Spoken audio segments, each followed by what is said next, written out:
Hey everyone, welcome back to Pretending with Dice. As always, I'm your host and game master, AJ. Welcome to the penultimate episode of our Star Wars storyline, Tempest Squadron. If you haven't listened to the previous 4 episodes, I'd 100% recommend going back and listening to them first, just so you know what's going on, what brought us to this point, who the characters are, and whatnot. As we're nearing the end of this storyline, I can finally announce what we're going to be doing after this story comes to a close. Directly after our next episode, the finale, we'll be doing a kind of Q&A discussion, sort of casual hangout episode with the cast, taking a look back at it and hopefully answering a few of your questions. If you do have anything you'd like us to answer, you can send us your questions over on social media on Facebook and Twitter, or you can email us at pretendingwithdice@outlook.com. It would just be super great to hear from you guys and answer any questions you might have, so send them in as soon as you can. Following the Tempest Squadron Q&A episode, we're going to be diving straight into a brand new story and game system. I'm really happy to share that we're going to be playing Shadowrun 5th Edition in a custom UK setting. It's going to be run by our very own Prance the Wizard, Eden. As a little bit of a peek behind the curtain, I can tell you that we've actually already recorded those episodes. Eden did a really, truly amazing job running the game. The storylines are loads of fun, and hopefully those episodes are going to be something really special. We can't wait for you all to hear them. As I said, they'll be going up following the Tempest Squadron Q&A, so in 3 episodes' time, that begins. Okay, so before I recap the story, I just want to say a huge thank you to our amazing supporting voice cast for this episode, Teresa, Matt, Eden and Jason. I think you'll all agree they did an amazing job. Okay, so let's just briefly recap the story so far. Rebel pilots Klyne, Thnock and Kortez were sent behind enemy lines to the Imperial world of Thrasis 7, following a cryptic message which Alliance intelligence believed could lead to some replacement X-Wing fighters for the fleet. Arriving on planet and following the clues to the sleeping fleet cantina, they were told to return the following evening for a meeting with the sender of the message, a contact they know only as V. Returning to the bar as instructed, they found it busy, and the bartender was no help in identifying their contact. After engaging a few of the bar's patrons, V revealed her presence to Thnock, just as Kortez and Klyne were sure that another person was who they were looking for. Eventually managing to extract Kortez from the arms of an over-eager bargoer, they all reconvened back at the spaceport, where V outlined the reason they had been brought to Thrasis 7, to extract her and her father from right under Imperial notice. In exchange, V and her father would join the rebellion, bringing with them several fighter craft and the plans to build more. Stealing some Imperial uniforms from V's 2 unsuspecting co-workers, the group set off into the desert for the Imperial Decommissioning Facility, their mission now clear. So yeah, without further ado, let's get into today's episode.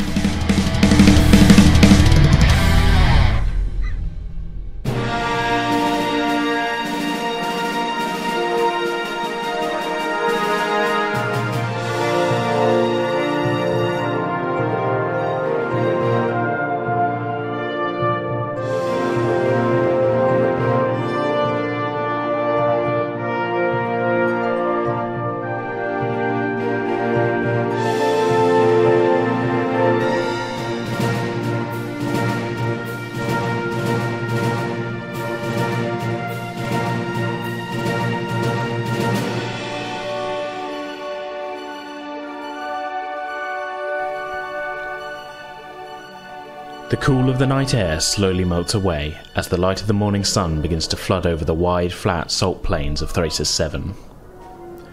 Speeding across this vast desert, the Imperial Decommissioning Facility, their destination, are Thnock, Kortez and Klyne, along with their contact, Vela. They have been travelling for about an hour, having left the planet's capital, Regis City, far behind them. They are making good time, and good thing too, as time is assuredly a factor in the mission before them. Kicking up a lot of dust. Yeah. You still have some way to go before you reach the facility, about an hour and a half of travel left. Vela turns and looks over her shoulder at you 3 from the driver's seat. Right, okay, we'll be coming up on the perimeter soon. We should go over the plan one last time before Thnock gets in the crate. I agree. Kortez? I mean, we need to get in there quietly, so... Get in there quietly, yeah. Smuggle in the little guy. Yep. You're the little guy.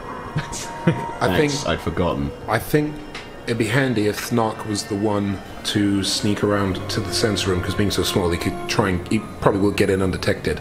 Difficult to spot, so if he can bring the sensors down without arousing suspicion, That leaves you and I cleared a signal for a close encounter to come in. Sure. And then once we regroup, we head for the fighters.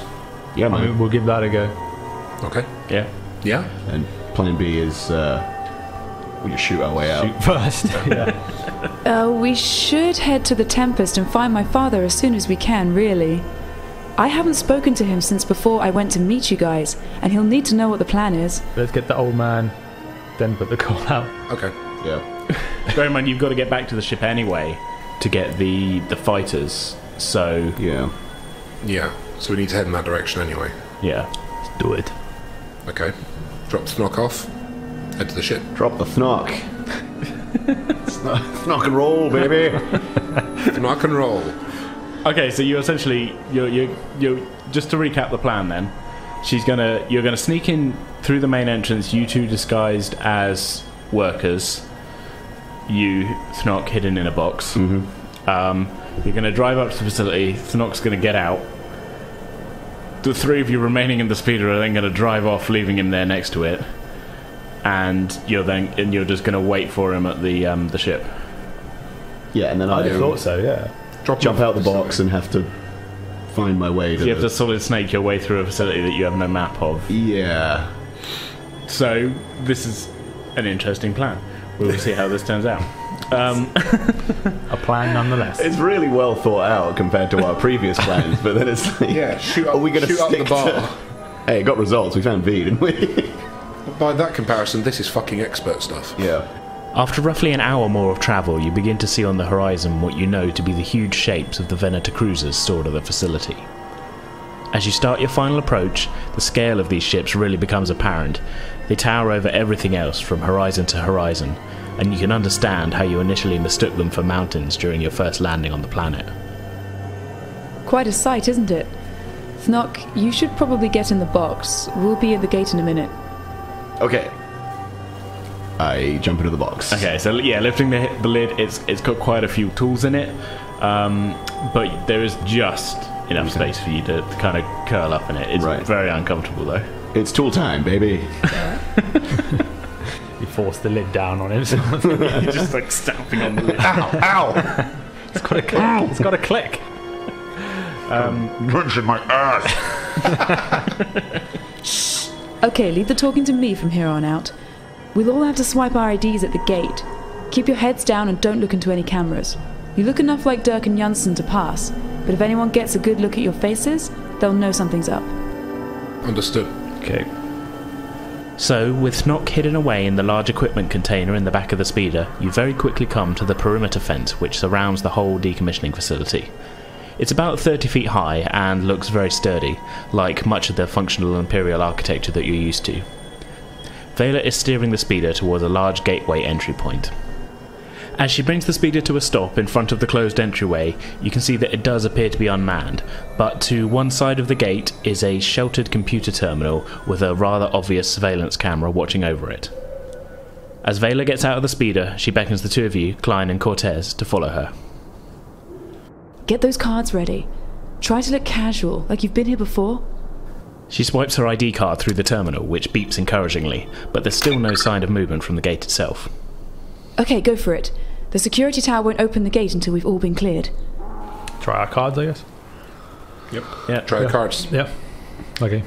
Okay, so as each of you swipe your card, a file photo quickly appears on the screen with the words "Approved for entry" below it. You can see that luckily you both look vaguely like the person that you're impersonating. Sweet coincidence. Yeah, but you look kind of... They kind of look like your stunt doubles. Nice. Does that make sense? Yeah. Like you have similar facial structure and hair and such, but there's enough differences that if anyone was really paying attention, it'd be quite obvious that you're not them. So, after both of you have worked the terminal, the gate begins to swing open, and the two of you and Vela get back into the speeder to head inside the facility. What's going on? Are you guys swiping cards? Shut up! At least he's still alive. Where's the pity? Thnock, keep your voice down. Sorry, it's lonely in here. We're right next to you. I love you guys. Vela guides the speeder through the main gate, and before long you are surrounded on all sides by row after row of smaller Old Republic ships. This is quite a graveyard. For sure, yeah. You briefly try and count what you can see to get some idea of how many ships are being stored here, but the further in you go, the tougher it is to see where this vast ghostly landing field ends. Vela turns the speeder left, along a row of clone trooper transports. All of the access hatches are sealed shut against the elements. Passing by, you can see that some of them still bear blast scoring and signs of battle on their outer armour. Ahead of you, you finally catch sight of your destination, the main facility building, looming up out of the sea of silent craft. Okay, when's a good time to kind of pull over? I mean, do we want to get too close to this? I mean, are we going in through the front door? We're coming up to the main building. Is there any visible alternative ways for Thnock to get in, like ventilation, Make a ducts or anything check. like that? Make a perception check for me. Okay. 5 plus 10, 15. 15, okay. Okay, so you can sort of, yeah, with that I'll give you a bit more of the layout of the place. So there are, it's obviously the kind of main door approaching you, but that does appear to be kind of quite well trafficked, so maybe not the best place to sort of just drop him next to. You can see along the side there's a series of sort of narrow windows that maybe he could crawl through if he could get up to them, but they're just kind of letting in a little bit of light obviously in these ground floor rooms. The facility itself is about 4 stories tall, with a slightly larger central building that's about 7 or 8 stories tall. Visible on top of this central tower is a sort of series of antennae and sensor dishes. You do see there does appear to be some exterior ventilation which is sort of heading down the side, but it's kind of coming from the roof and kind of going into the side. There isn't like an access hatch down on this lower bit that you can see from where you're at. Right, and it's too high up for him to get in on his own. He needs to be up higher to get in. Or does yeah, that's leading from the roof, kind of down the side of the building. But it doesn't go right down to ground floor at all. It does, but still coming into the building about 10 feet up. Right, okay. So if you could get him up to the roof somehow, or something like that, maybe. Throw me. If you can get him through one of those windows, and then find the ventilation. Yeah, the windows are about 6 feet up. They're about 1.5 feet deep each. Right. Just sort of, again, it's like they're like an upper kind of lighting thing rather than like a hey, let's look at this. They're not like bay windows or anything like that. Yeah. It's not something that people stand and look out of. No. Sounds ideal for an Ugnaught, really. It does, but how are we going to get him up there without making it look... Because us holding up a random toolbox to a window doesn't look suspicious. Sure. Cortez? So literally, is it worth taking another perception as we get closer? I mean, it might be. Yeah, you can only see the one side of the building as well. Let's say, can we pull up in the speeder, kind of almost doing a U-turn as if we're going to pull up, but using that to survey a bit closer around? Well, so kind of do a bit of a loop at the building. Do a little bit loop, yeah. Doing one of those weird park jobs you see sometimes. Yeah, okay. I'll just to clarify things. It is quite a large building. Like this isn't like a tower. This is more of a office block. Yeah, it's a couple of 100 meters easily on each side. Yeah. But would that also give us a closer look at the actual entrance? Oh yeah, you could get a closer look at the entrance. But if you wanted to see other side of the building, if it's less guarded, maybe we can actually just get the toolbox in there. Yeah, I mean, if you, I'm just saying, if you want to see other sides of the building, you'd have to drive round. Right. Basically. I mean, I think that, this is dependent, of course, on the actual entrance, but if it looks lighter, I mean, we've already got through the main doorway. If the entrance here looks light, maybe we could just drop the toolbox indoors when we get in there, and then leave that close to maybe a venting system inside. Not a bad idea. If it's low guarded. Okay, so what are you specifically doing? I'm going to perception check on the main entrance as we come closer just to see the sort of state of... so that, just look for general... How well guarded is this entrance? Could we just walk in? Okay, yeah, make the roll. It's a 7. Alright, look like a 1 for me. It's still a 9, so... It's still pretty low. I could see a 1. Still low. Yeah, okay, 7. 9. So 9 total. Plus 2, 9. 9 total, okay. You don't really get a real good sense of the full security layout, not with that roll. No. But I can tell you that it's a fairly large door. It looks sort of automated in that there's no guards outside or anything. There is another one of those card readers sort of on the outside, and a security camera kind of looking down at the door. But that's all you can really see. I mean, I know we're going on a low check there of what we've seen, but I'm almost tempted to say let's literally go in through the front door and do that. Okay. Act almost like maintenance or something. Yeah. Use a security check, totally naturally. Just go, hey, look, we're coming in with some, Yeah. You guys, drop the, you're dressed like you belong here. You got the Yeah. IDs of people that work here. Why not? take it to a maintenance room or something like that, and then leave the toolbox. Okay, we'll give it a So, go. sort of acting like you're meant to be there because Yeah. to make people think that you're meant to be there. Is Vela's still with them at this point? Yeah. Or is she? Yeah. Okay. So just go in through the front door and maybe just ask her where is the best place to leave me in the toolbox that won't arouse suspicion, but it's also near enough to where I need to get to deactivate the sensors. Yeah. If anybody asks us what we're here to fix, just say new filters for the ventilation system. Something like that. Yeah. Yeah. That way it'll explain why we're crowded around a particular vent at any point, if that's how we do it. Yeah. Yeah. Well, yeah, if they ask what you're there to do, just be like, oh, we're here to fix your business. Do you know where it is? Because I don't see any of it here. All right, okay. So Vela pulls the speeder up outside. There is kind of like a little sort of parking bay. It's not like she just skidded to a stop in front of the door and be like, right, let's roll. Yeah. Got a pro. Yeah, I mean, it might be dusty and in the middle of nowhere, but this is still a working Imperial installation. You can see there's several other speeders of varying types also parked in the area, but looking around, you don't see anybody about kind of watching over them or anything. Vela brings the speeder to a halt, shutting off its engine, and the three of you hop out. You guys grab that toolbox and follow me. I'll take one end. Yeah. Okay, I'll take the other end. Have you fallen asleep? Yeah.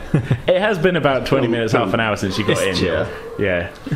So Kortez has got one end of the toolbox. Yeah. I've got the other end, and I deliberately, accidentally drop it to wake Thnock up. Whoops, my bad. Okay, so from the two of you, Klyne and Kortez, can I get just a straight strength check? So roll a d20 and add your main strength modifier from your regular stats.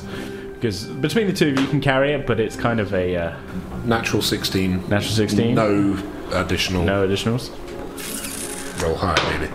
For God's sake, 6. So 6. 5. Okay, so you guys really I struggle. got the heavy end. You really struggle with this. I didn't expect that Ugnaught to be so damn heavy. lopsided. Klyne, you're definitely having most of the weight of this, and you guys kind of really awkwardly between the two of you kind of carry this chest, tool chest, towards the door. Ow. Ow. Ow. Ow. And it looks like if there was an outside observer, it would look like you guys are just a pair of incompetent cluts, really, basically. Yeah. You're doing your best, but he's really letting the side down.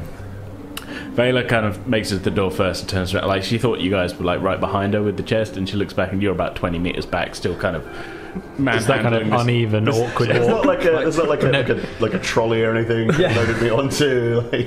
Just gotta just manually carry it yourselves. There's no dolly or anything. This is where we realise the toolkit actually has wheels on the bottom of the box. Make an intelligence check for me. 3 + 2, 5. 5. Boy, I really hope this thing has wheels. You can't see them from where you're looking. Damn my feet. Directly onto the top of the box. You can't see any wheels. Yeah. Looks pretty wheelless up here.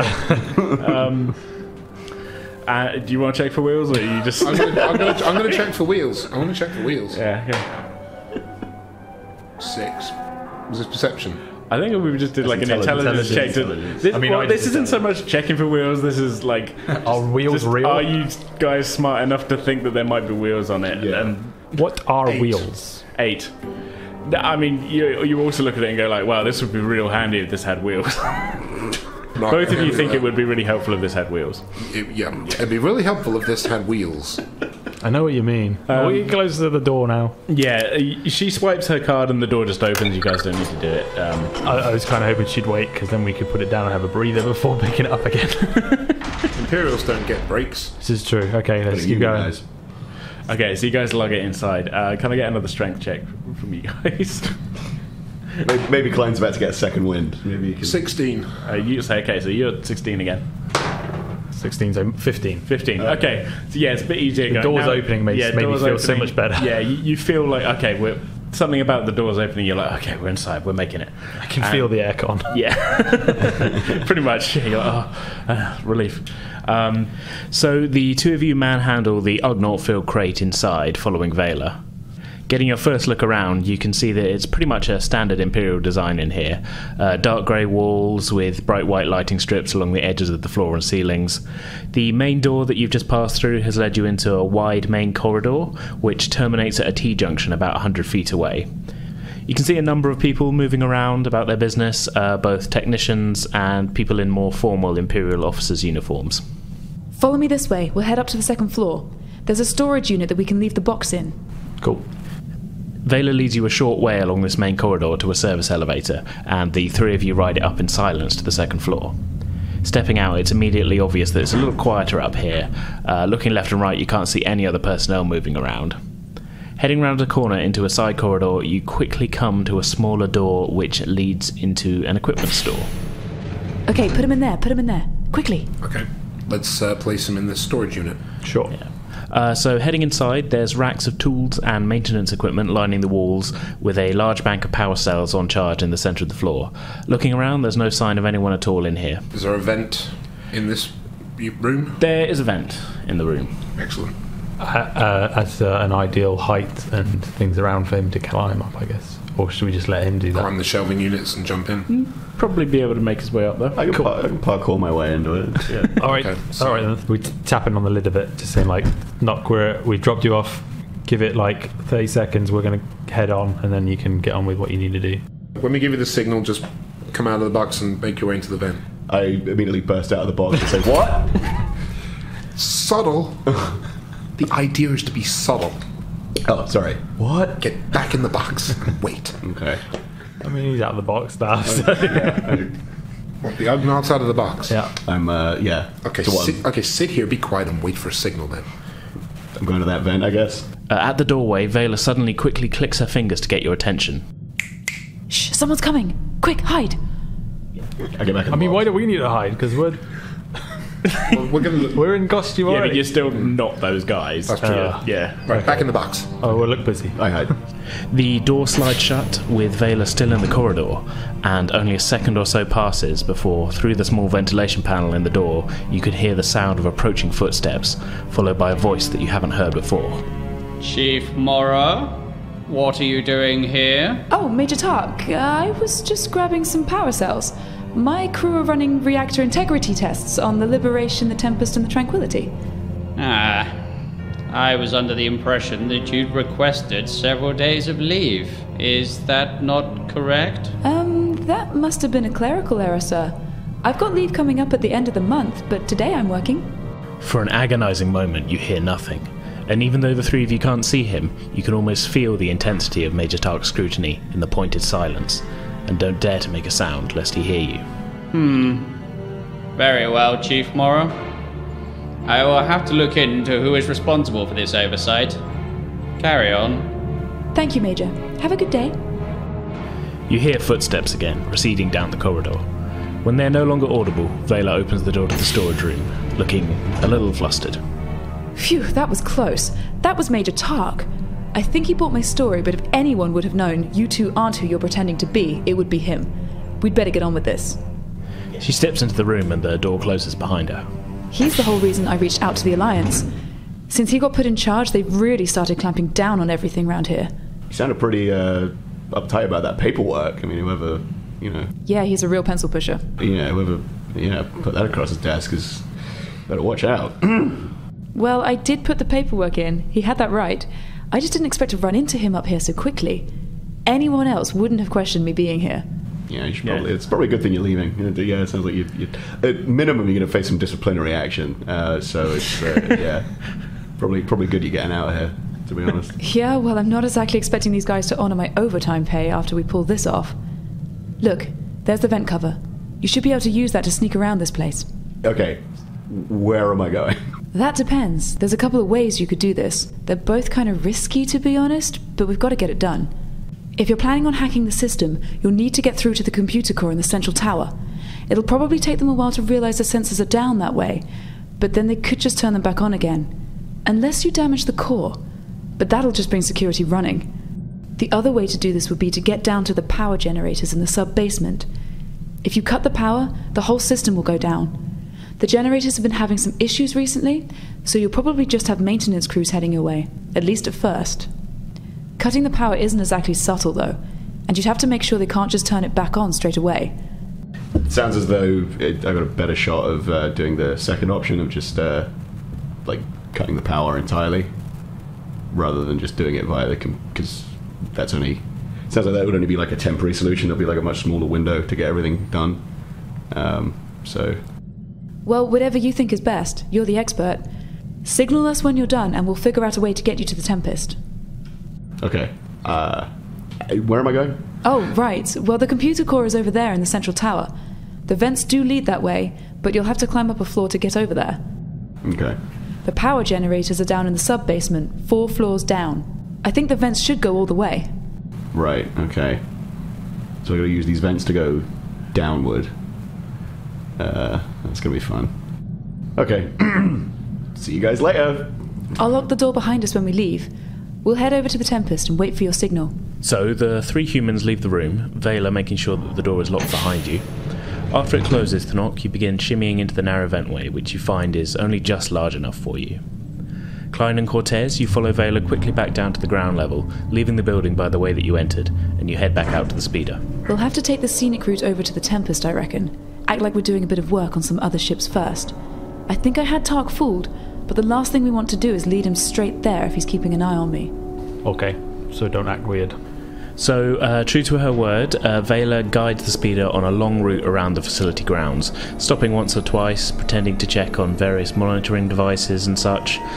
She pulls the speeder up to an old-style Republic Y-Wing. The design is very similar to the models that you're used to working with in the Rebel fleet, but it still has all of its original plating, giving it a slightly bulkier appearance to the fighters that you're used to. She pops open the cockpit canopy and makes a bit of a show of checking and adjusting some of the control panels inside. Give me a hand, will you? We need to make it look like we're working. Klyne and Kortez just pull out cloths and pretend to wash the windscreen of the Y-Wing. So, eventually, after about 15 to 20 minutes of this scenic route around the grounds, she turns the speeder so that it's travelling along the row of massive Venator cruisers. You can just about make out the nameplates of each of the cruisers as you pass, the lettering faded after nearly 20 years here in the desert. And as you pass along the row of ships, you can read the names Liberation, Tranquility, Intrepid, and Vigilance, before Vela finally brings the speeder to a stop at the bottom of the boarding ramp for the cruiser Tempest. I'm guessing this is our stop. Yeah, this is it. The Tempest. She's a big ship. That she is. No match for those new Imperial-class destroyers, though. Those things are massive. The 3 of you make your way up the Tempest's boarding ramp. At the top, Vela works the ship's airlock mechanism, and you step inside. As the hatch closes behind you, you get your first sense of what a ship of this size is like when it's been mothballed like this. It's eerily quiet in here, without even the background hum of any power systems that you subconsciously associate with being on board a working starship.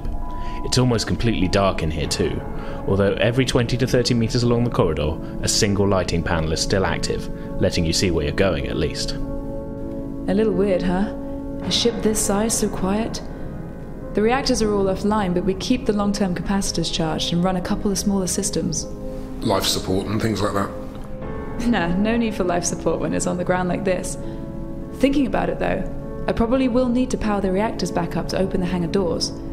That story I fed Tark about integrity testing should keep them from raising the alarms when I do, luckily. Anyway, follow me. We'll go up and meet my father. She leads you along a winding route through the ship's corridors, eventually stopping outside of a doorway. A sign on the wall next to the door reads Pilot's Quarters. She keys open the door, revealing the room's interior. Like the rest of the ship, it seems deserted, but as you look closer you can see a plate of food has been left on a table in the corner, and the lighting panels set into the ceiling are still giving off a slight glow, as if they've only just been powered down. Vela calls into the room. Father? It's me. You can come out. I've brought 2 friends. We can trust them. There's a pause of a second or two before one of the large equipment lockers set along one wall opens, and a man steps out of it into the room. Dressed in simple civilian clothes, he looks to be in his late 50s, although by the lines on his face and the greying of his once dark hair, it appears that the last few years may not have been too kind. He's currently sporting a short but rather unkempt beard. Stepping across the room, he pulls Vela into a big hug. Vela! Thank the stars, it's you! It's been days. I was beginning to worry. You're lucky it is me, leaving food out like that. What if someone else came on board without me knowing? I know. I got sloppy. I'm sorry. Releasing his embrace, he looks up at the two of you for the first time. Now then, who's this? This is Klyne and Kortez. They're from the Rebel Alliance. They got my message. We're here to get you off this planet. A wide, relieved smile spreads across his face. Truly? Then I thank you. You could not have come at a better time. I take it Vela told you about our new Imperial problem, Major Dark. Yeah, he sounds like a real asshole. Well, you could say that. So, what's the plan for getting out of here, then? We're going to bring down the base's sensors, then fly you out on a transport right from here, on the Tempest. He nods, but then a frown creases his brow. What about my X-Wing fighters? We can't just leave them here, Vela. These guys and their friend are pilots, Father. And, well, I'll be flying the fourth one. I take it these are flight-worthy, they're ready to go? Oh yes, they're built from scratch and lacking a few comforts, but they'll definitely fly. Okay, good. Now, you said you'll be taking me out on a transport ship. Is that right? You don't need to worry about that. We've got a ship coming down to take you out of here first. Well, I hope I can bring my droids with me. How many droids have you got? Droids? Not a lot. Are they here now? They're scattered around the ship. I can round them up, though. This isn't going to be a problem, is it? We just had mixed. We've had mixed experiences with droids. So, how many do you really need with you? Do they have to come? Well, yes, they're my friends. How long have you been here? About 5 years now, isn't it, Vela? He's got droid friends. Okay. At a guess, how many droids do you have here? Only about 5 or 6. We got space on the encounter. We'll round them up. Yeah. Can you get them here as quick as possible? Yes, that won't be a problem. I'll need to borrow R3, Father. Oh yes, I'm sure he'll be happy to fly with you again, Vela. Thank you. He gestures back at you, Kortez. There you go then. One less droid for you to worry about. Cool. Should we put... we got comms to Thnock. Should we let him know that we've found... Yeah, send the signal, get him to make his way to whichever method he's going to use to get the sensors down, and then we'll let him know when Okay. we've got everything ready, and then he can cut the power, or whatever he's going to do. Right. And then once he's done that, we call the encounter. Okay, so Thnock, not having waited for any kind of signal from the other two, and having already decided to go for the power core in the basement, has started elbowing his way through the ventilation system of the base, looking for a shaft that drops down to the lower levels. Up ahead, Thnock, you can just about see an intersection. At this moment, though, your comlink starts to beep. Thnock. Oh, you got Thnock. Thnock, it's Kortez here. Hey man, what's up? Hey, how you doing? We found Vela's dad, and we're gonna round up his little buddies. How you doing? What? What? Yeah, he's got some droids that we have to collect. Oh, more droids. How you doing? I'm in a vent. I'm just about to drop down to the power supply place. Nice. Yeah, I'm gonna cut the power in a minute, okay? Okay, we'll give you the signal. Do we need to give him the signal? Yeah, tell him to wait for our signal to cut the power, because we need to get everything together. Okay. When you get there, wait for our signal to cut the power. Okay, hurry up. Kortez out. So you end the call and continue towards the intersection up ahead. Arriving, you find that it does have a vertical drop, which would allow you to go down one floor. Assuming you're heading down, can I get a climb check from you? Oh, shit. 11. 11 plus 1? Oh, no, it was 10 plus 1. Oh, 10 plus 1. Okay. Yeah, you don't have too much difficulty because the shaft just kind of goes down one floor. Yeah. And just letting gravity do all the work, baby. just sliding down. But it does make a little bit of a squeaking noise. Yeah. My hands start to hurt after a while. Yeah, it seemed like a cool idea at the time, but as you get down, your hands are a little bit stingy. Yeah. Sort of thing. The last few feet, I just sort of let go of the sides and sort of plop into the... Yeah. Yeah, it makes a little bit of a clanging noise as you drop onto the vent flooring, but you sort of hold still for a second and you don't hear any movement. Like cat-like reflexes. Yeah. So you're kind of at like a cross section here. You can go either north, south, or east, west.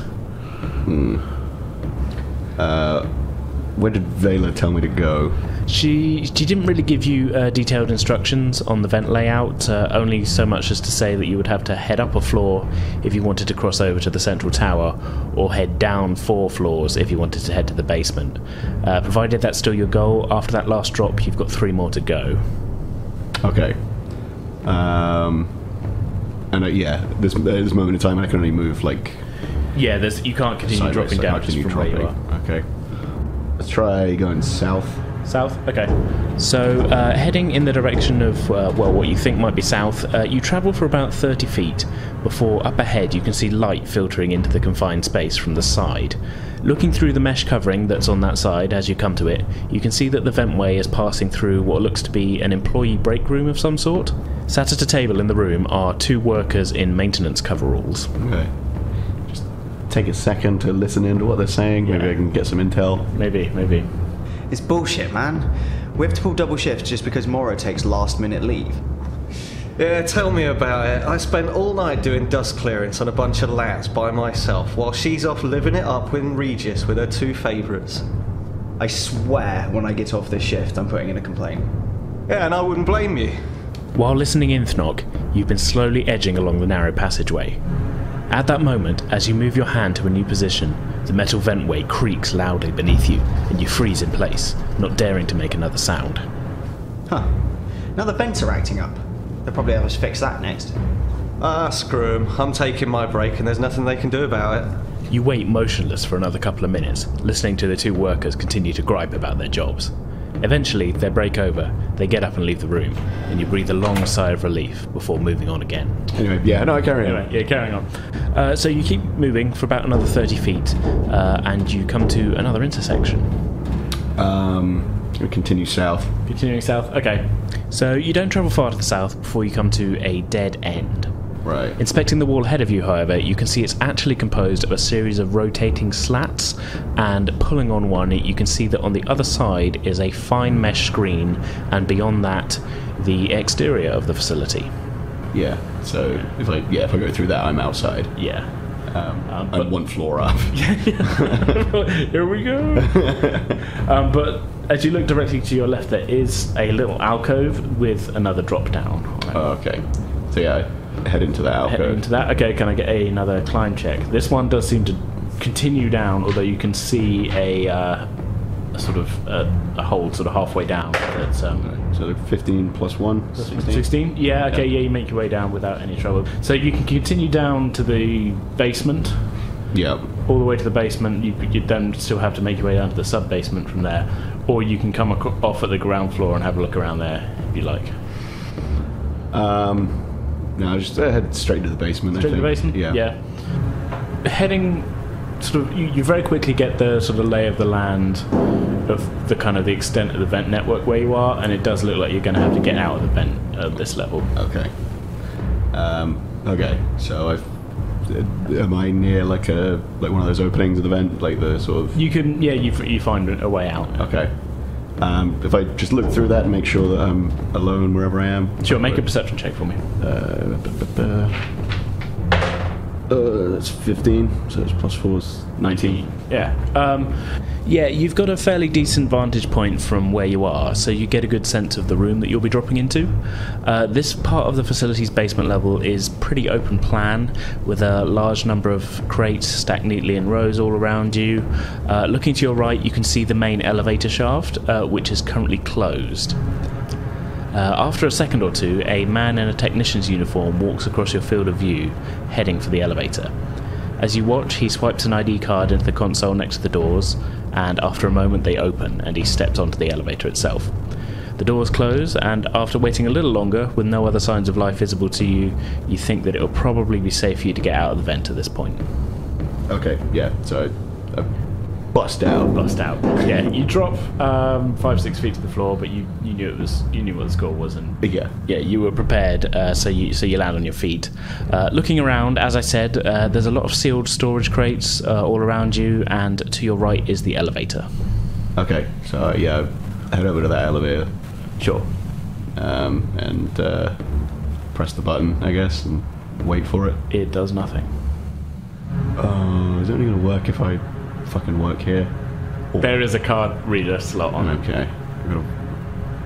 I don't have a card on... Wait, do I still have my Imperial ID card from before? Would that work on this thing? You do have your card from before. Will that work on this thing? I don't know, try and find out. I try it. Oh, God. Okay. The panel lights up, but it doesn't immediately give you an approval message. Instead, it asks you to confirm your Imperial ID number. Make a use computer check. Okay. It's 5. Plus 10. Plus 10. 15. Okay, the computer whirs for a couple of seconds, obviously processing your request. Then the elevator doors in front of you slide open. Thank God. Yeah, I get inside the elevator and press the button for the sub-basement. Yeah, the doors close and it very quickly starts to drop down that final level that you need to travel to get down to the sub-basement. You get the feeling you probably don't want to use that card too many times in this facility. Yeah. Okay, so after the very quick elevator journey, you step out into the sub-basement. Up until this point, you've been hearing the kind of low-level background hum of power systems throughout the Imperial facility, but as you get onto this level, it's much more pronounced, and you can tell that you're in the right place for the base's power core. The elevator has opened out onto a wide central corridor, and stealthily moving along it, you're able to follow lines painted on the ground to the power core's control room. Quickly sticking your head around the door, you can see a technician working in the room who's currently engrossed in his data pad. Okay. Is he the only person in there? Make a perception check for me.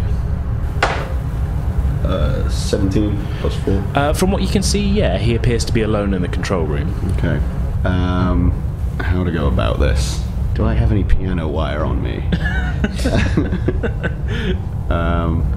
So I'm pretty small. I sneak into the room. I want to try and sneak as far into the room as I can without being noticed. Okay, make a stealth check. 3. 3? So 13. Okay, I'll roll and see if the technician is aware of your stealthy approach. I got a 6 perception, so yeah, he doesn't see you. Okay.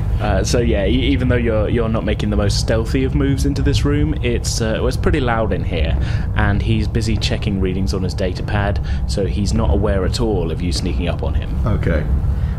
So yeah, I pull out my blaster and stun him.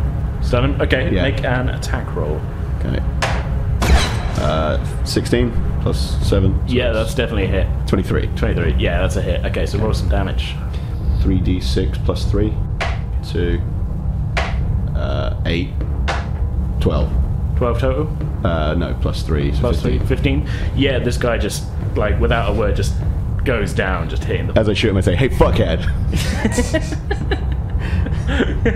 Yeah, okay.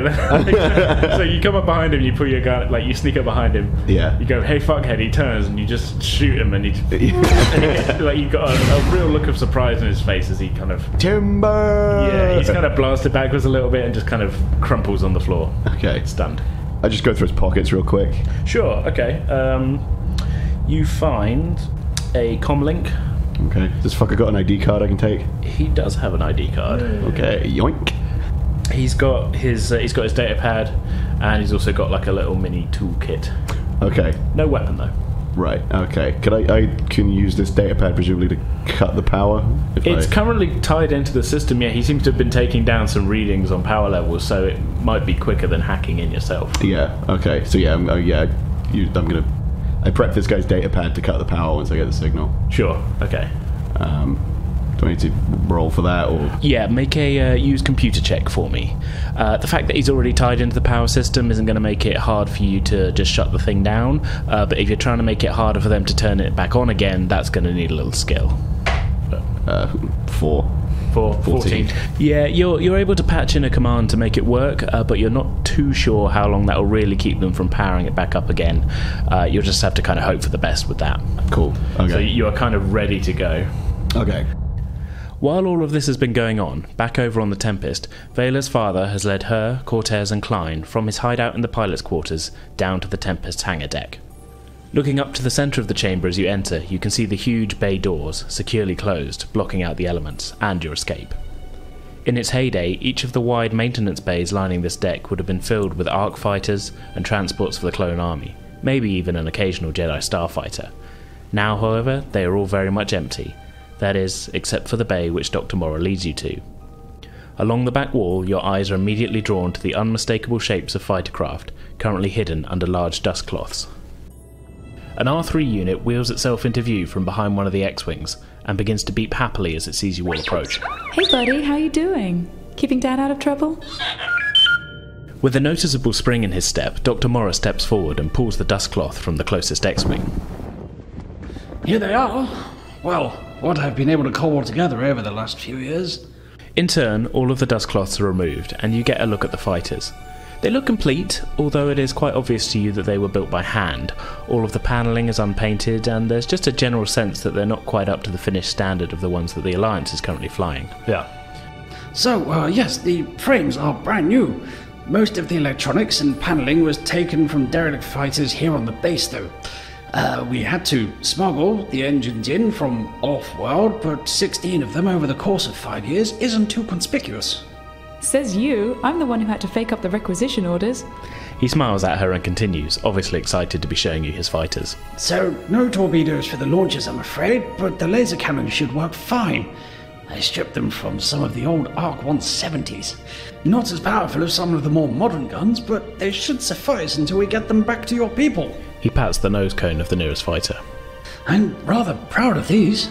He looks wistfully at them for a second, before turning back to you. He reaches into his jacket's pocket and pulls out a data card. And here's the blueprints. I'm guessing they are what got your attention. You kinda did, yeah. You'll get them, don't worry. I'll hold on to them just for safekeeping until we're out of this place. I'm sure your people will be itching to see them, though. Do you have access to those? I mean, is there enough energy in this place to open the doors when we need to go? Not like this, no. I'll have to go power up the reactor to get those doors moving. Okay.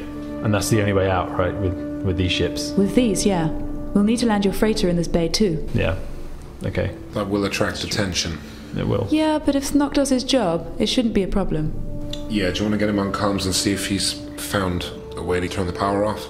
We can check in at least, see how he's doing as we're here. Okay, I'll leave that to you. Thnock, your comlink beeps again.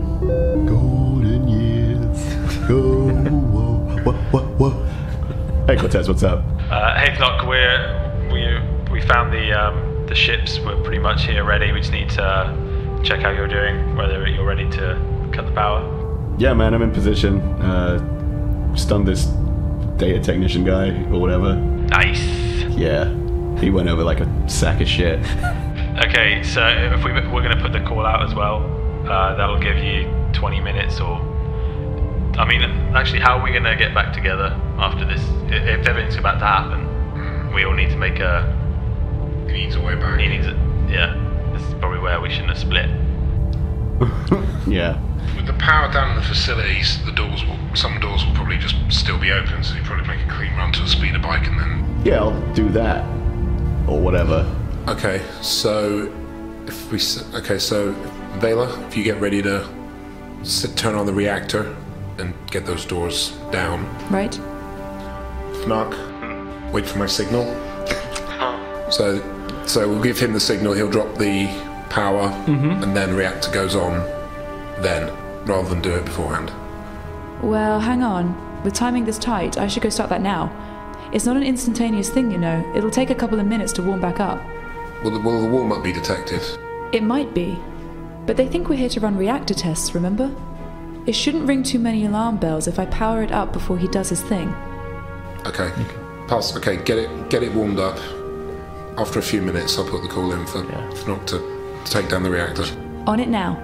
I'll try and round up the rest of Dad's droids while I'm at it. She heads off out of the hangar bay. Cool. And we'll need to put the call out to close encounter. Once Thnock has confirmed he's cut the power. That's true, yeah. You can put the call out. Okay. So...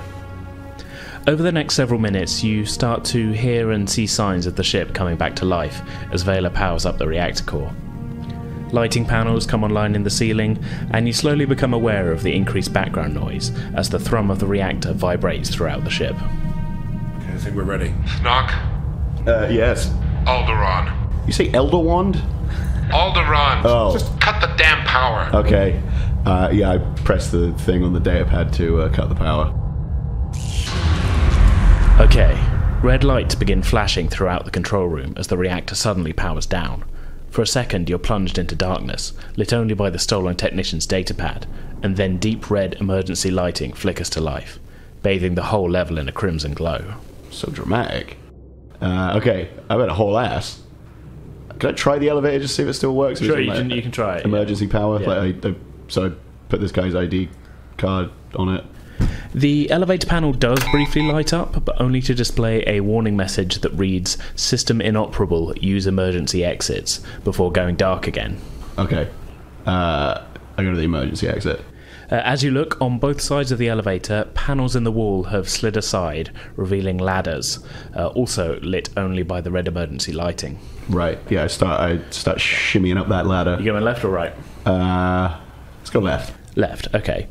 So you begin climbing, and you can see that the side of the ladder shaft adjacent to the elevator is made of a thick metal mesh material, but it does let sound through. And after you've climbed only about 10 to 15 feet up your ladder, you can hear the unmistakable sounds coming from the opposite side of the elevator shaft of people climbing downwards. You would guess coming down the other emergency ladder. Okay, I dart back down the ladder. Okay. And wait for them to... I stay like on the ladder, like on the very bottom rung, so that I'm ready to like go back up. Sure. But kind of out of view because there's obviously like dim lighting in there.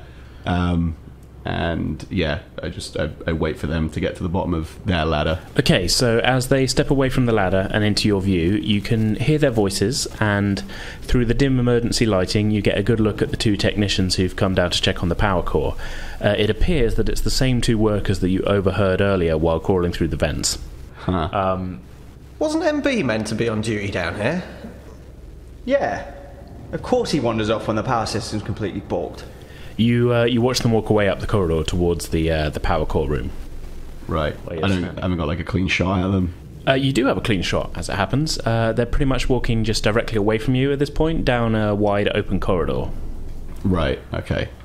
Okay. So yeah, I try and take them both out. Okay. You won't be able to do it in one shot, but you've definitely got the jump on them. Okay. So yeah, I try like the guy furthest from me. I aim for him first. Are you doing stun or are you just shooting? Yeah, why fuck about? Let's kill him. Sure. Okay. Okay. So make an attack roll. 12 plus 7. That's a hit. 19. Yeah, 19 is a hit. So roll some damage. 3, 4, 7. Plus 3 is 10. 10. Okay, so the guy that you just shot at takes your blaster bolt full in the back, and it's just launched forward along the corridor, landing on the ground, dead with a smoking hole in his back. Nice. Alright, so although he's in total shock at the sudden death of his partner, the other technician is now 100% aware that you're there, so we're going to have to roll some combat initiative. Right, okay. So 11. I got a total of 10, so you have the initiative in this combat, Thnock. Okay. Okay, so it's your go again. You're still hanging onto the rung, you're not moving at all or anything? Yeah, I'm staying where I am, yeah. Okay, what are you doing? Taking another shot at this guy. Taking another shot? Okay, roll, make an attack roll. 13. 13 actually misses this guy. Because now that he's aware of you, so he just ducks away and the blaster bolt zings past his head, and he kind of goes against the wall, kind of behind a pillar. Right. Okay. You do see him pull a small gun out of his of his tool belt. Okay. Yeah, I head up the ladder out of sight. Okay. Right. So it's his turn now. As you're both in near darkness, lit only by the red emergency lighting, I'm actually going to roll a perception check for him to see if he notices you heading up the ladder. That is a 19 on perception, so he definitely sees you climb out, and you get the feeling that he's maybe creeping forward a little bit, but he definitely can't get to where he can see you from now, his thing. Right, okay. Back to your go. I'm just going to keep going up the ladder. Keep going up the ladder? Yeah. Okay. Make a climb check for me. just to see how far you make it. I mean, it's a ladder, so it's not, you're not going to fall. Probably, +1, yeah. 4 + 1. Okay, in a stressful situation, yeah, you can climb up about 20-30 feet, but it's quite a lot. But, yeah. For me, yeah. Okay, so as you're climbing, the technician is going to try and fire at you with his blaster from the bottom of the emergency shaft. That's only a 6, so his aim is way off. As you're climbing the rungs, hand over hand, a bright red blaster bolt flies past you in an upward direction, narrowly missing you. Right. Sort of just looking down, you can see the guys below you kind of aiming up at you again. Right, okay. How far am I from the top of this? Are you going, how far up are you going? You're in sub-basement, there's basement, ground floor. I want to get to the ground floor. Get to the ground floor. Yeah. You can make it there in this next turn. Okay. Yeah, so I'm going to keep climbing. Yeah, not firing back at all or anything? No, I'm just trying to get out now. Okay. So yeah, you make it there with your movement. As an action, I'll let you open the panel door. Okay. But you're still kind of on the ladder, sort of thing. Right, okay. Panel door is open. Yeah. So the technician at the bottom of the ladder has got time to take one more shot at you before you jump out of the shaft at ground level. That's a 12, which I believe is still a miss on you, so yet again his shot goes wide, continuing up past you, further up the ladder into the darkness. Can I take a shot at him before I jump out of the thing? Sure, totally. Yeah, okay. Yeah, do it. Yeah. Okay, make an attack roll. 4. 4 + 7. Yeah, it's kind of a tough shot for some reason. You know, even though you're just firing straight down at him, he kind of ducks away. Yeah. And you miss, and the blast bolt hits the bottom of the shaft. Nuts to you. Okay, so what are you doing? You're jumping out? I'm jumping out. Okay. Can I close the door behind me? Yeah, sure. Close the door behind you. Can I, block it? Is there anything that I can any way of sort of stopping him from... Can I block it with anything, or... Could you shoot the panel? Bolt it? Yeah, if I shot the panel, would that stop him? You couldn't shoot it this turn because you just used your shot. Yeah. But, I mean, yeah, if he's climbing back up, it would take a couple of turns for him to get there anyway. Okay. But, yeah. Okay. Well, I close the door behind me. Okay. And then, running. Yeah. So looking around, you're at kind of like a main sort of... there's quite a wide corridor. And looking left and right, you do see there's a couple of other technicians further up who... These guys look a little scared that this Ugnaught has just gotten out and is firing down. But looking around, down one arm of the T-junction is what looks to be kind of like a large exterior door. Okay. I'm heading for that. Yeah, okay. So as you sprint along the corridor towards the door, a couple more blaster bolts fly past you, missing you by inches. Looking over your shoulder, you can see a pair of men in Imperial Army uniforms have turned the corner at the T-junction and are chasing you, firing as they come. They're still a fair way up the corridor, but you now definitely have a pursuit on your hands. Yeah, they're just more cops. Yeah. A couple of Paul Blart characters. So yeah, they're kind of firing after you, but you do manage to make it to the door. Okay. Yeah. I open the door. Can I open the door? The guy's card in? Yeah. Okay. So you swipe the ID card in the door. Much like the elevator control panel downstairs, the screen is blank due to the power situation. When you swipe the card here, however, when it turns on, the message displayed reads, "Main power interrupted. Activate emergency override," with a question mark. And a single large button on the control panel lights up. So you're pressing yes? Yes. The door kind of cracks a little, doesn't open the whole way, but kind of opens a little bit in the half open. Right. Just enough space for you to get through and outside. Yeah, okay, I sneak through and get outside. Okay, so you're now outside. Inside you can hear the sounds of shouting and power still hasn't come back on. Okay, that's good. But you feel like it might just be a matter of time. Okay. Do I need to let these guys know that the power's down? That is totally up to you. You haven't so far. Yeah, I was going to say, they've probably... They haven't called the close encounter yet. I'm going to call them and just, let them know. Oh, yeah, by the way, the power's down. I did the thing. You couldn't have told us that 10 minutes ago? Well, you told me to do it, and I did it. I thought that was... Okay, I'm sorry. So, you two then... Pick me up, please. That's okay, we've been warming up here.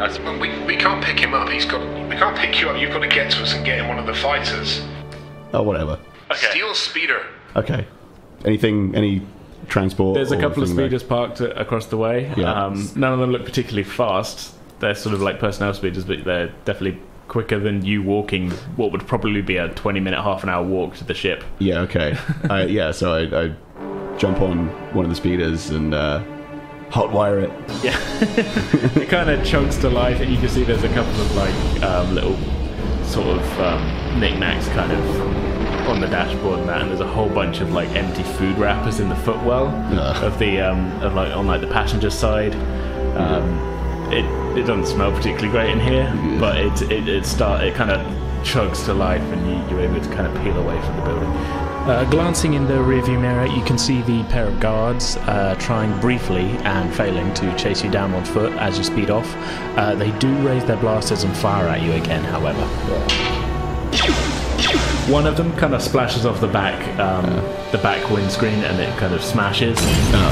But it doesn't. fuck! So the back kind of glass smashes on it, but you keep going, and the other one just misses. Okay. I lean out the window as I'm speeding away and just yell, "Kiss my piss!" You leave them far behind you and make for the bulky forms of the Venator cruisers some distance away. At this moment, the comlinks of all three of you, Thnock, Klyne and Kortez, activate. In fact, Thnock, so does the system built into the dashboard of the speeder that you stole. It is then that you hear a voice, one that you haven't heard before. People of Thracis 7, this is Captain Cyrus of the Star Destroyer Dauntless. In response to the growing threat of insurgency by anarchist rebels, your planet is now under the protection of the Imperial Navy. There is no cause for alarm.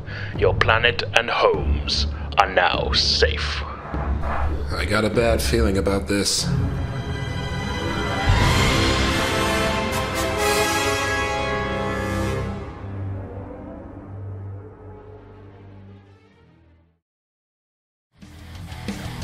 That's going to do it for this part of the story. Our next episode, the finale of the whole Tempest Squadron storyline, will be available as usual in 2 weeks' time on Thursday the 2nd of August. We really hope you'll join us for it. In the meantime, you can get in contact with us on Twitter and Facebook, both of which we are at Pretend With Dice. You can also email us at pretendingwithdice@outlook.com. Remember to send your questions and comments for our upcoming Q&A episode to one of those as well. If you're an iTunes user, it'd be really great if you can leave us a rating and review. It all helps us to find new listeners, and we'd just really love to hear what you all think of the podcast. So for now, that's our show. I hope you all enjoyed it. We'll see you next time.